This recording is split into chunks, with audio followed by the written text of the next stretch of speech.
नमस्कार दोस्तों, कैसे हैं आप लोग। आशा करता हूं कि अच्छे ही होंगे। आइए दोस्तों, आज हम लोग भारतेंदु हरिश्चंद्र द्वारा विरचित प्रेम माधुरी के अंतर्गत अगला सवैया पढ़ेंगे, जो इस प्रकार से। यह संग में लागी ये डोले सदा बिन देखे न धीरज आनती हैं। छिनहु जो वियोग परे हरिचंद तो चाल प्रलय की सुठानती हैं। बरुनी में तीरे न झपे उपजे पल में न समाई वो जानती हैं। पिया प्यारे तिहारे निहारे बिना अखिया दुखिया नहीं मानती हैं। आइए दोस्तों, इसमें कुछ कठिन शब्द हैं, उसे देख लेते हैं, फिर इसकी व्याख्या देखते हैं। देखिए, जैसे संग शब्द दिया गया। संग का मतलब साथ होता है। डोले का मतलब होता है गति करना, चलना। सदा माने हमेशा। धीरज माने होता है धैर्य। छिनहु माने होता है पल भर। वियोग माने होता है अलग होना, जुदा होना। प्रलय माने होता है प्रलय, प्रलय हो जाएगा। और वरुणी माने होता है पलक। थिरे माने स्थिर होना होता है। झपय उपजय का मतलब होता है पलकों का खोलना और बंद होना। समायुवो का मतलब होता है समाहित होना। प्रिय माने प्रियतम होता है और प्यारे माने प्रिय होता है। तिहारे माने तुम्हारे। निहारे मतलब होता है देखना। बिन माने बिना। अखिया दुखिया दुखित आंखें। नहीं मानत है, नहीं मानती हैं।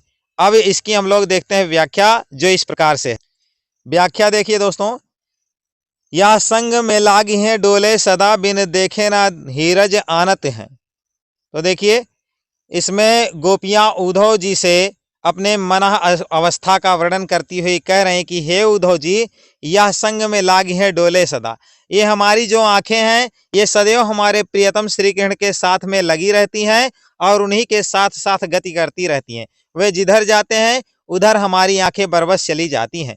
बिना देखे न धीरज आनित हैं, और बिना उन्हें देखे हमारी आंखें धैर्य धारण नहीं कर पाती हैं। फिर आगे वर्णन है। छिनहु जो वियोग परे हरिचंद तो चाल प्रलय की सुठानती हैं। कह रहे हैं यदि पल भर के लिए हमारी आंखों को श्री कृष्ण से अलग होना पड़ता है तो ये प्रलय जैसा दृश्य उपस्थित कर देती हैं। अर्थात हमारी आंखों से लगातार आंसुओं का प्रवाह होने लगता है, अश्रु गिरने लगते हैं, हम रोने लगती हैं। ऐसा हरिश्चंद्र का भी कह रहे हैं कि गोपियां ऐसा कहती हैं। फिर आगे वर्णन है। आगे गोपियां उद्धव जी से कहती हैं, बरुनी में न थिरे, बरुनी में थिरे न झपे उपजे पल में न समाई वो जानती हैं। और हमारी आंखें बरुनी में थमती हैं, अर्थात पलकों में समाहित ही नहीं होती हैं। श्री कृष्ण को देखने के लिए हमारी आंखें निर्निमेष हो जाती हैं, लगातार बिना पलक झपकाए एकटक उन्हें देखती रहती हैं। और इस तरह से ये हमारी आंखें जो है पलकों में समाना ही नहीं चाहती हैं। एक पल के लिए ये आंखें हमारी स्थिर नहीं रह पाती हैं। और फिर आगे वर्णन है। पिया प्यारे तिहारे निहारे बिना अखिया दुखिया नहीं मानत है। आगे गोपियां उद्धव से कहती हैं कि हमारे जो प्रियतम हैं श्री कृष्ण, वे हमें इतने प्रिय हैं कि बिना उनको एक पल देखे हमारी आंखें रह ही नहीं पाती हैं। ये आंखें दुखित होने लगती हैं और बिना उन्हें के दर्शन के हमारी आंखों को चैन ही नहीं मिलता है। तो इस तरह का वर्णन इसमें किया गया है कि गोपियां श्री कृष्ण के बिना एक पल भी नहीं रह सकती, उनकी आंखें भी बिना उनको देखे नहीं रख सकती हैं।